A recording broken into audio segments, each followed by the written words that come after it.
Now we'll discuss the future of CTE research and the direction traumatic brain injury research will take to better understand the potential effects head injuries have on our soldiers and athletes. And then we'll use the last 2 minutes for questions from the audience. So please allow me to introduce our very prestigious panel. I'll do it one by one and ask that you give a minute or two opening remarks on what you'd like to speak about. So I'll start left to right. Dr. Kevin Freshfeld from Sinai Physician Partners is neurologist, the medical director of the Comprehensive Sports and Concussion Program, Ms. Andrew Malcolm-Burns Brain and Spine Institute in Baltimore. 25 years, he's worked with athletes and veterans who have suffered brain injuries, including the Baltimore Ravens, the Orioles, and DC United. He serves as advisor of the NFL Players Association. Thank you, Chris. It's an honor to be here.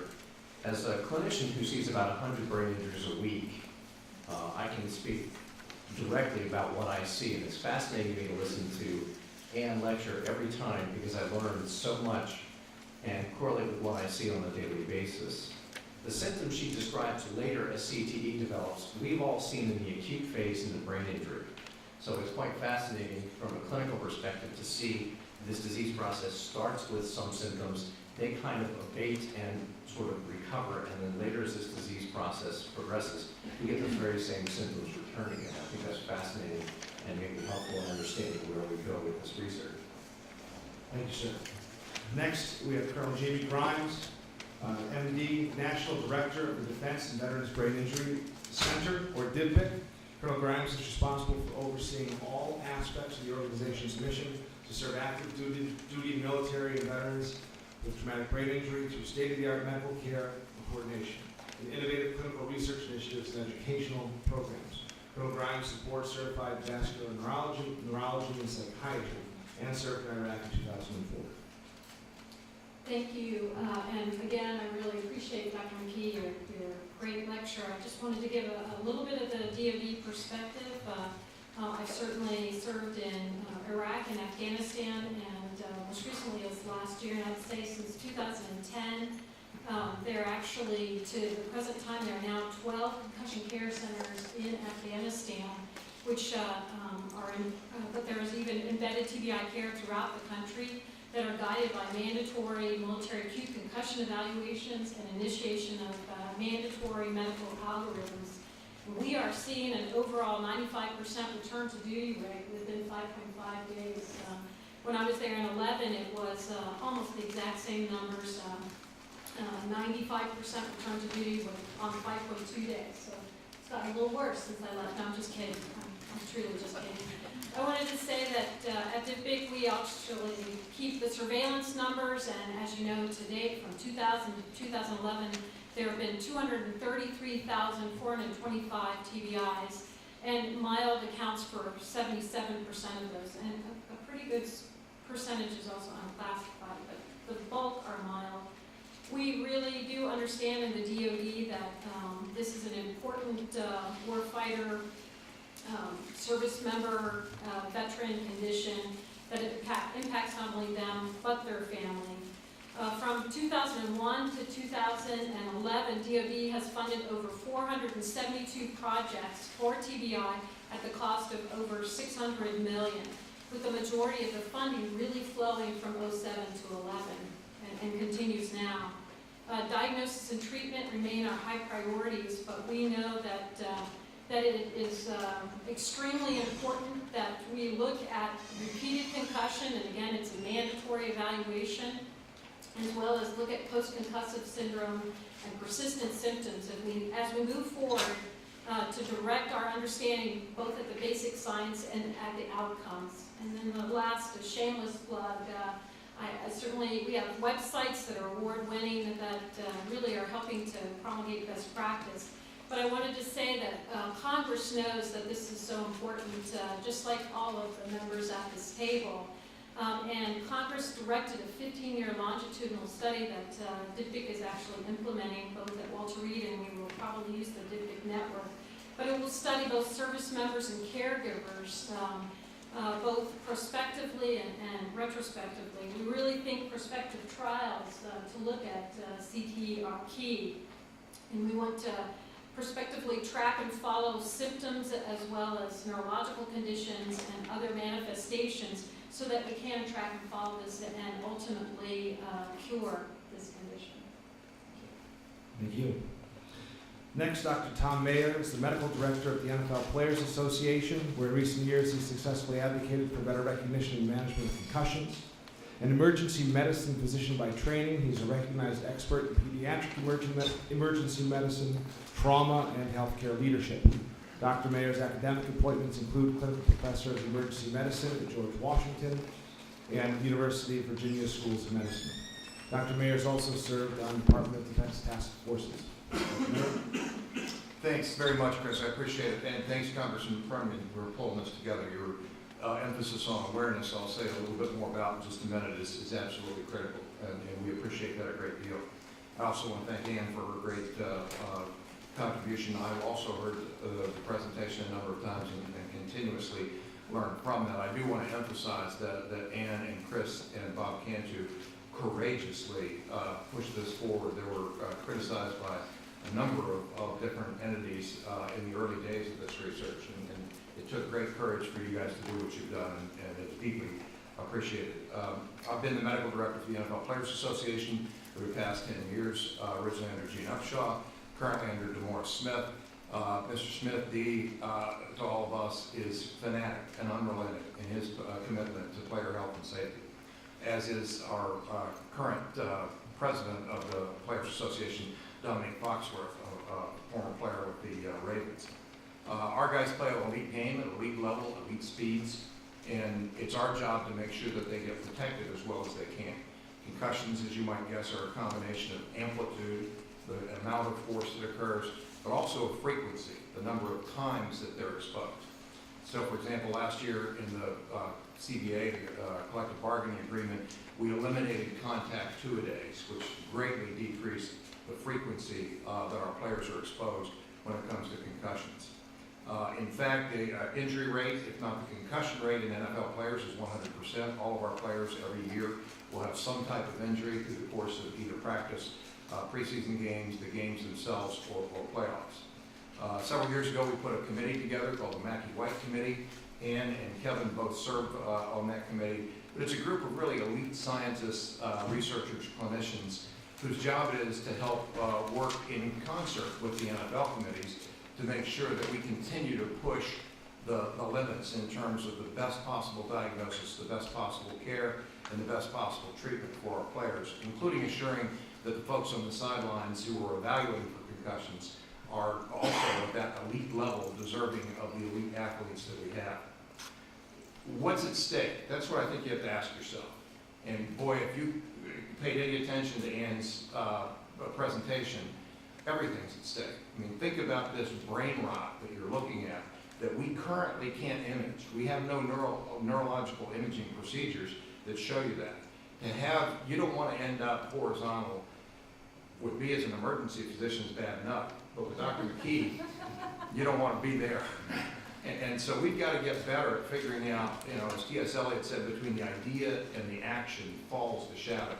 Right now, the shadow between the injury itself and CTE, certainly not everyone gets that, at least that's what we believe right now, but we don't know who does and who doesn't. So imagine that you're a professional football player and you see this information, which she has presented to our players in the past and will continue to do so in the future. More importantly, think about being the wife, the daughter, the son of a player and wondering, is this where dad is going? Is this where this is going to go? So hence the relentless focus that we have and that we'll continue to have on how do we make the diagnosis, how do we protect our players, how do we gain more information about the disease, and assure that the best possible people to evaluate and treat the players are present at all 32 NFL clubs. On a personal note, our middle son, Kevin, is a Marine infantry officer currently deployed at Helmand Province for his second tour in OEF, and he's had multiple concussions, multiple IEDs that have occurred during the course of his deployment. So there is more at stake than just athletes. I want to thank the Colonel, as I did before, for what she does and what others do in the military, because there's strong parallels between the blast injuries that our warfighters are exposed to and what we see in athletics, but in the NFL in particular. So again, Congressman, thanks. Without awareness, we don't go anywhere. Thank you, Dr. Mayer. And finally, we have Dr. Russell Launcer, Program Director, Neurological Surgery Residency Training Program, and of the Surgical Neurology Branch at the National Institute of Neurological Disorders and Stroke, part of the National Institutes of Health. Dr. Launcer is also a member of the Head, Neck, and Spine Injury Committee of the National Football League. Thanks, Chris. I'd also like to thank Congressman Runyan. As he said, awareness is one of the critical features that we're seeing that's driving some of the research and our understanding today, particularly with mild head injury or concussion. Along with that, we'll need better definition. Some of the features that are critical as we move forward in the research is better understanding of the pathobiology. And this can occur at the molecular level. It can occur, demonstrate the injury in animal models, as Dr. McKee did. It also requires the pathologies. Dr. McKee has very nicely shown today. All of these features are absolutely critical. They will inform the clinical trials. They will inform where prevention and therapeutics go in the future. And so one of the critical features, though, I'd like to echo with Dr. Grimes and others have suggested as well today, is the absolute need for prospective longitudinal studies. Without these, we can't draw the critical links between what we're seeing pathologically and what is developing over time. Some of these features will create or permit some of the biggest leaps in research and understanding of this disease. Thank you. Now I'll try to facilitate a discussion. Feel free to talk to each other rather than being prompted from me. But in honor of Congressman Runyan, we'll start the discussion about the NFL.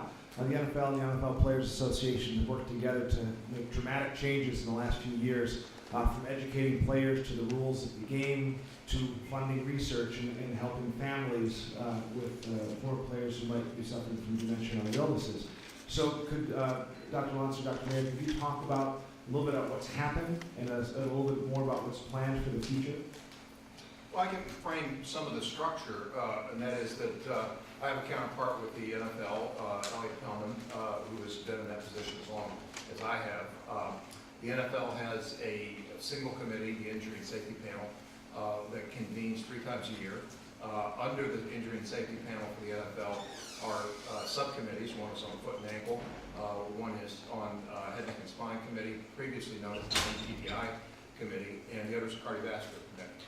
So all those report into the Injury Safety Panel. I sit as a matter of CBA negotiated. I have the same information by CBA mandate that my counterpart with the NFL does, and I sit on all the NFL committees. We have the McKee White Committee, which is essentially parallels that, but is more focused on TBI. It's actually called the McKee White Traumatic Brain Injury Committee. Originally chaired by me and Sean Morey, a former player who's been absolutely passionate about educating players with regard to the risks of concussion and CTE, very well known to Ann and to Chris, and now chaired by Ernie Conwell. So we collaborate very closely. That said, it's a labor management relationship. On the medical level, we try not to let that get in the way of saying what's the best thing for the players and how can we get it done. So that's just a plan. Since my involvement in 2010 with the formation of the Head, Neck, and Spine Injury Committee, that was done to look at a broad range of features impacting head and neck injury in the NFL.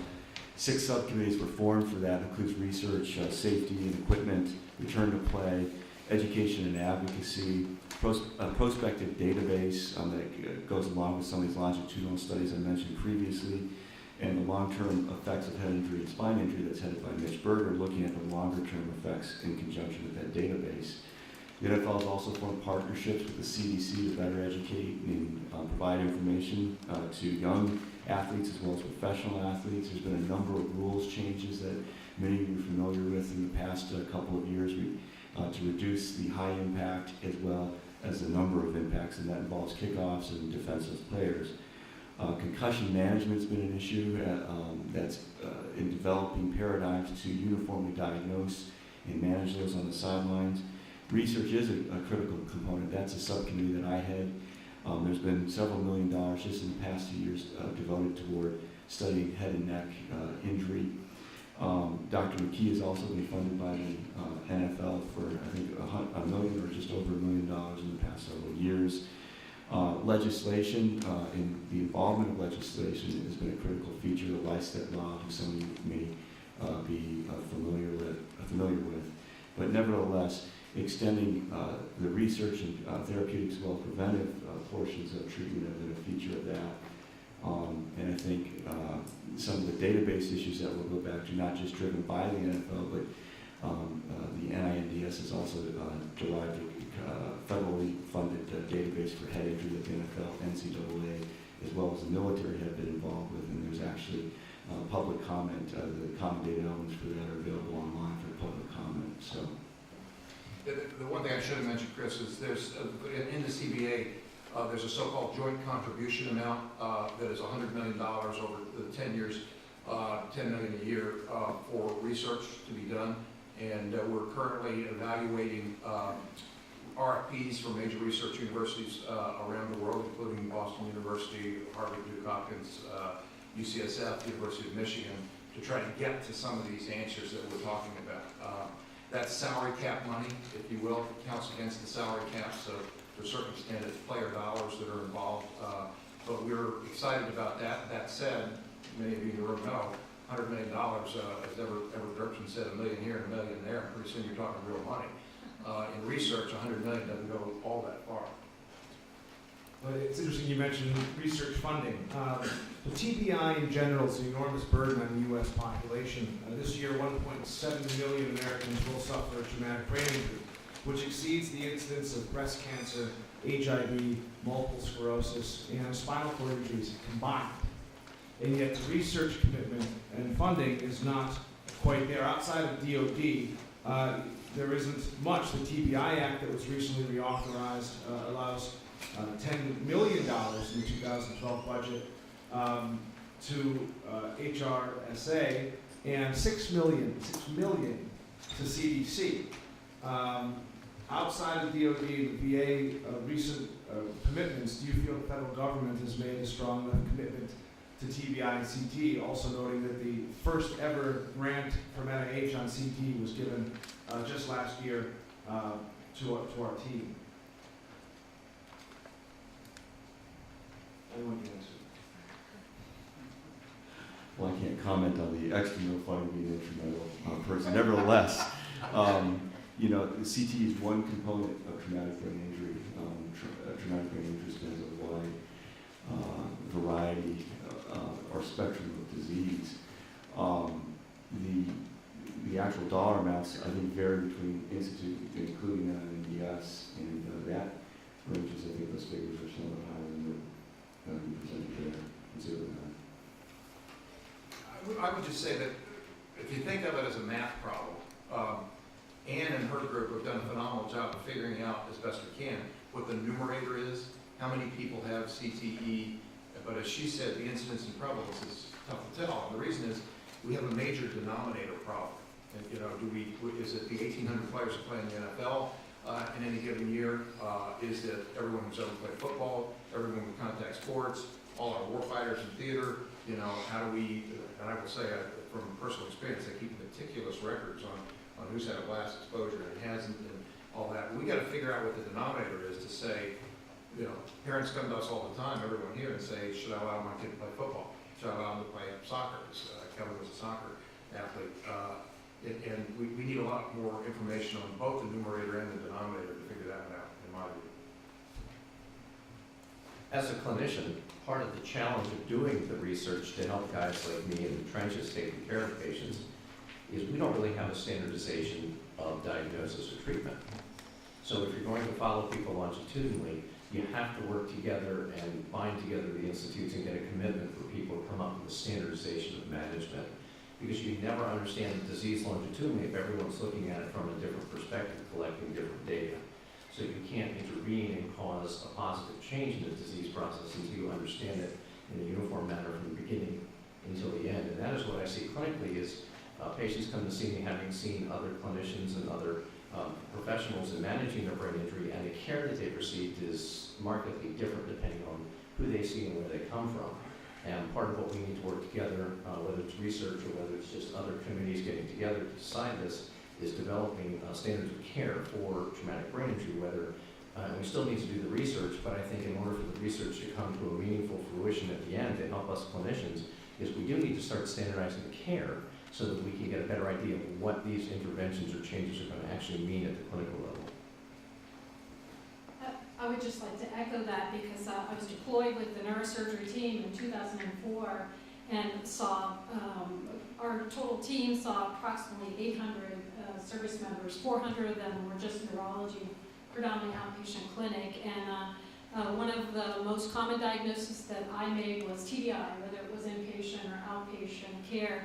And at that time when I kept a case log, only 2/3 could I send back to duty because there wasn't a standardization, and oftentimes when I saw them at the cache, they had been weeks into persistent symptoms. They hadn't been allowed to take an eat, take a rest, and recover. And we have really seen that in Afghanistan with the standardized system of care for TBI, we do actually get to them right away, and we actually are able to implement education, rest, and sleep, which is almost paramount to their recovery, especially in an acute time frame. We don't want to see them weeks later, months later, years later. We think that's really important to keep them from, as you may know, once you've had a concussion, actually you have 2 to 3 times the greater risk to have a second concussion if you don't recover fully before you go back into play, back onto the battlefield. And that's something that our senior leaders have instructed. I have the latest ones that rolled off the press that, again, it's a mandate to military providers and leaders to join together and identify these on the battlefield. And I would just underscore it, really standardization of what a concussion is one of the most important pillars to this. We haven't quite gotten there yet, as you said, but that standardization of treatment is just pivotal so that we can study this and learn as we treat and treat as we learn. I'm inclined to say over every time I stop talking because I'm so Roger that. Yes. Being a former Army physician myself, Jamie and I go back a long way. I will remind everyone that CASH stands for Combat Army Support Hospital, and not the CASH we're talking about research. Right. Oh, yes. Thank you. My bad. So let me say, before we open the floor to questions, let me ask a little more regarding thinking about this is a public health problem, especially our youth. 1 in 4 boys, now 1 in 16 girls are playing contact sports in America and being exposed to voluntary repetitive brain trauma. Some of you in this room play contact sports, I'm sure. But we have to start thinking perhaps about brain traumas on a natural phenomenon. How many people here have taken a hard hit to the head in the last year? Is that 3? Anyone taken more than 5? Okay, nobody. And yet we know that athletes will often take more than 1,000 or even recorded more than 2,000 blows to the head that exceed the 10G threshold in a season. And so they assume some soccer players may take 5,000 blows to the head from headers. So some are talking about this as evidence that this voluntary brain trauma is diminishing capacity of the intellect of these children, perhaps. And some are calling this concussion crisis perhaps a matter of national security. That we're kind of dumbing up the U.S. population. What would be your thoughts to that in terms of kind of understanding maybe subconcussive injury and especially what's happening to these people before they join the military, before they join the NFL? I'll comment on an article published in Neurology not too long ago by researchers up at Dartmouth. It's a great study. The engineers at Dartmouth developed the helmet sensors, the accelerometers for impact. And they followed the athletes at Dartmouth that played the contact sports, and they were able to tell not only the number of hits, but the severity of the hits that these athletes took throughout the year. And they concurrently did cognitive testing on these athletes throughout the year as well. And there was a direct, incredibly statistically significant correlation between the size and number of hits and the decline of the intellect of these students over the year. So the more hits you take, the dumber you get. It's no surprise we're 37th in the world in math and science. And there's a strange phenomenon in our society right now that's pushing our kids to play sports and harder, and we're traumatizing our children. And I was shocked when I was helping get the legislation through in Maryland for the concussion law I thought we needed the law to protect our kids from overzealous coaches and athletic directors. And by the end of the process, I realized the law was actually to help the coaches and athletic directors protect these kids from their overzealous parents pushing them back in too early. And you laugh about it, but it's actually the biggest tragedy is the parents are the ones pushing these kids into these contact sports at an early age. I saw a 10-year-old hockey player this past year who had suffered 8 concussions, and the first question out of the parent's mouth wasn't, is my child going to be okay, but when can he go back and play hockey again? And it's devastating. I think the more research we do to show that the number of hits that these athletes are taking is diminishing their cognitive performance, and we start limiting the number of hits, I think we're going to go from 37th back up to 10 or 11. I would say that there's, I mean, I've sometimes wondered if video games have done more damage mentally than concussions, but that's, I have 3 boys, so that's just an aside. Plus you asked about head trauma, I've been married 31 years, so I'm not sure how that figures in. But That's not synonymous. that's not the same thing. No, that's in my family. You had good brought up, I guess, or something. I don't think there's any question for I happen to play football. That was the sport I was involved with. Again, I'm sure virtually everybody in this room played competitive sports at some level. And study after study, whether they're contact sports or non-contact sports, particularly in NC2A athletes, shows you that students who are involved in sports actually do better grade-wise during the season than they do out of season. So I think probably since the time of Odysseus or before, there is a benefit to the physical life, as Teddy Roosevelt called it. But there's also risks that are involved with that. Nothing good about concussion. I ask this all the time, can we eliminate concussions from football? And the answer is probably not at the current time. Not, the helmet protects us from skull fractures and hematomas, but not much in the way of concussions because of the angular acceleration that's involved with that. So I think we've come a long way. Certainly the NFL and the NFL Players Association working together have, but I don't think anybody's seriously talking about eliminating professional football or changing it in dramatic ways. That said, there's a whole vein of, we know the guys like Chris Thielman who has a concussion. It's what I call the 80-80 rule. 80,000 people in the stadium saw it, 80 million people on TV saw it, but unfortunately the team physicians didn't see it. And so the concussion was not recognized. He ended up playing the rest of the game, lost his entire season, and lost his entire career. It was a career-ending injury, at least partially because he continued to play through the rest of the game because the concussion wasn't recognized. So again, to the Congressman's point, awareness, evaluation, appropriate treatment, which at a minimum involves rest and a whole cascade of other things. It's another hour and a half talk. I did want to plug that American Journal of Cardiology article that just came out March 12th. It showed that actually decreased rate of death in several conditions, almost like a Framingham, but for football. So it's just underscore what you said, that there are some real health benefits too from sports, but like everything in life, it shouldn't be all or nothing. There's going to have to be, as a mother of 4 sons, there has to be a good balance of this. Sure. And that question wasn't criticism of sports. There are absolutely health benefits to sports, but I don't think there are health benefits to being hit in the head. So just putting it in perspective. With that, I would like to open questions to the floor. Yes, sir. I have a question for McKee. Chilling presentation, really good. But there's something I'm not clear on. Years they played football and their survival after football, that correlates with their stage of disease. So that suggests that it's a cumulative exposure based on the number of years, not based on the number of concussions. The number of concussions don't correlate with the stage of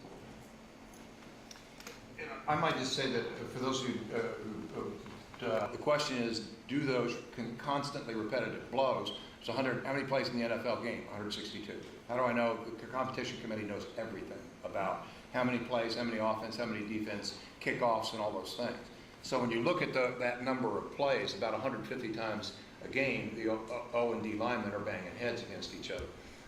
It wasn't until 2009 that the NFL Players Association insisted that there be standardization, a one-and-done approach to concussions, and it's become better and better since then. We do have neuropsychological testing of all players. but not at the end of the season. We've recently asked the NFL to do it both when the season starts and when the season ends, because that's the only way to get at, have there been neuropsychological changes documented on testing, unless we do both preseason and at the end of the season. So the cumulative effect is, there's a very strong argument for that. To speak from soccer, where multiple subconcussive blows are common in the game when you head the ball, there is a study that's recently published showing that the longer a player plays and the higher level in which he plays, and also the position that they play, may increase their risk of developing cognitive decline, which may be due to CTE. We haven't looked at that directly yet, but that's something that needs to be looked at. So if you're a pretty intense soccer player and you're out there every day playing year-round for a travel team, and you're 16 and you play center midfield, where every time the goalie or the center fullback kicks the ball at a high velocity, decide to return to play, they have to reach certain criteria. We also factor in, working with the Ravens, we factor in what position they play. You know, what is his cumulative risk, and do we want to rush him back, knowing he certainly is going to get banged up a lot more than someone who plays a different position. Of brain injury. Well, as you know, the original, mild traumatic brain injury came from the Glasgow Coma Scale score rankings of brain injury in terms of and essentially as someone would To do with what's going on inside the brain chemically. And again, when we start standardizing how we manage these patients, we're going to start paying attention to the rate at which they get better may correlate much more significantly with the extent of injury they get with multiple hits. And a personal hypothesis about the NFL is it's a game that pre-selects for rapid healers. If you're playing high school football and it takes you months to get better from a concussion, you're not playing in college. And same thing happens in college. If you have a concussion that takes you long to heal, you're not going to play pros, and that's what I've seen on the clinical side. So I think those who heal faster may predispose themselves to more hits. So I think this is all going to play into how we develop pathways for management. We'll take two more questions, hopefully with brief answers. Yes, ma'am. Hi, I'm with the Coalition for Imaging and Bioengineering Research, and I was really intrigued by two comments. One was about the McKee White committee that you all have that works on TBI, and also about kind of the degree to which you all as a sort of private organization have been funding research, imaging research, I presume mostly. And I guess I was wondering two things. One, I was wondering to what degree do you think there needs to be, like, how much more, I guess, really, this is both to Mayor and Monser, but how much more money do you think it would take to finally get to a point where we could do during life diagnosis? I do know that, like, the sequestration numbers came out this week. There have been some hits at NIH, unfortunately, and also to Dr. Lancer, I was just wondering to what degree do you all work with, for example, NIBIB, which is probably the major institute that our organization works with, is imaging research. And how far away are we, both in years and money worth, I guess, is my question. It's probably impossible to answer, because all it will take is a single breakthrough to either if that's at the MR level, or if you're looking for CT at the PET ligand level, and so that could be very soon, or it could take a while. There's very active efforts not going on, not just intramurally but extramurally, as you know. Our link intramurally with the institute spans all the 27 institutes and centers, depending, not necessarily for TBI, but in some cases there's a rich environment within NINDS as well as the imaging group there as well, and they're making discoveries on a rapid pace, and this also involves collaborations across the street with Bethesda and the head injury group that's funded there by DOE as well. And you obviously understand the imaging. For everyone else, imaging means radiologic ways of determining what's there. So we have, and I'll engage in a bit of double entendre, we have a traumatic brain injury that we now refer to as a concussion that we can't image. We try to image it, but we can't image it. We do CT scans and That's going to show us, you know, do they have a skull fracture, do they have a bleed in the brain, do they have a focal contusion, those kinds of things. We've got CTE, and it's, even as a scientist, I look at that and think, it's unbelievable that we can't currently image that. And I think there's a rich vein of trying to figure out, again, between the idea and the action falls the shadow. We've got to get better at figuring out how do we determine that this tau deposition is going on. Now, what we can do is image the concussion by seeing the player. There's two ways to tell it, in football at least, and that is to examine the player, and the other is to make sure that the mechanism of action is well known. I think one of the things that the 80-80 rule is an example of not being able to tell what the mechanism was. If the team physicians don't see the injury, then somebody needs to make sure that they know that guy just got his clock clean, he got depleted, all the ways that we Yeah, refer. the parents have to sign the paper, they can't participate. And that's just with the public schools. The private schools have sort of been on their own. We loosely worded the legislation in Maryland on purpose. We debated over this back and forth, but the more specific you make something, the less litigious people become because it's pretty clear. And the more general you make something, the more legal pressure you put on people to sort of conform with what's the standard of care in the community. So if we go to the public schools and we mandate that this happens, that becomes the vast majority of the population. So the private schools now have to adhere to the standard of care of what's going on around them. And we see this at least in Baltimore where I practice. The private schools in Baltimore City are now starting to mandate education of the players. I don't think it's the education of the school children as much a problem as it is the recreational leagues. There are a lot more kids playing recreational sports where it's much more of a challenge to get out and educate those playing non-organized, state-funded school sports and those that are in the recreational level. I know Pop Warner is stepping up and making a mandatory education for concussion for all youth football players, at least within that league itself. Our friends at U.S. Football are making a big stand in getting out and educating. U.S. Lacrosse, which is literally headquartered 2 blocks from the hospital I work in, is also mandating education in the players playing within its league. So I think a lot of the leagues are stepping up. Education is still always going to be a challenge. My other hat is I'm a stroke expert, and we all know how devastating stroke is, but we still see less than 10% of patients with acute strokes making it to the hospital within 3 hours for acute treatment. And we've been trying to educate the public about getting to the hospital within the first 3 hours for the last decade, and it's still a challenge. So it will always be, education will always be a challenge in this disease process, and that's something we have to accept. Yeah, I think there's very defined ways that the government and the NFL have worked to educate younger youth leagues, through USA Football, as you heard, through the CDC, and through the LISTET law, which requires education of coaches pulling players out of the game at the non-professional level. So there is definite defined, robust efforts of education going at multiple levels. And both the NFL Senate Neck and Spine Committee and the McKee White Committee have education and advocacy subcommittees. I think this is an area where we've really done a very good job of cooperating. We have the same goal, and that is to drive the message down to players at all levels. In the NFL, we call it the battle buddy concept. Just as Jamie's warfighters and my son's platoon have to look out for each other. Aaron Rodgers' second concussion 2 years ago was not made by the team medical staff, it was made by Donald Driver, his wide receiver, who went to him on the sideline and said, "What's up with the snap cam?" And realized the lights were on, but nobody was home. And so it takes a lot to do that. The CDC website is actually very, very good.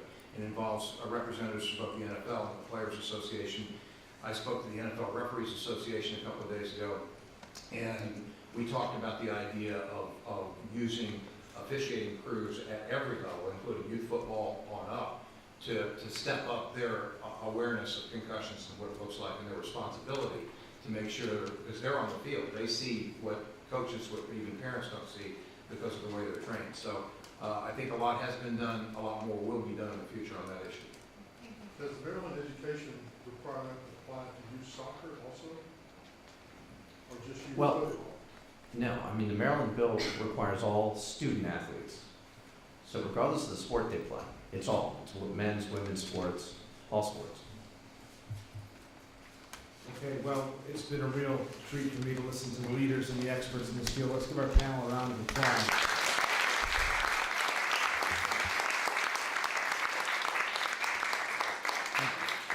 Thank you to Congressman Runyan. Thank you to the Congressional Men's Health Caucus and Men's Health Network. And please feel free to come up after this and ask some more questions. Thanks for coming in.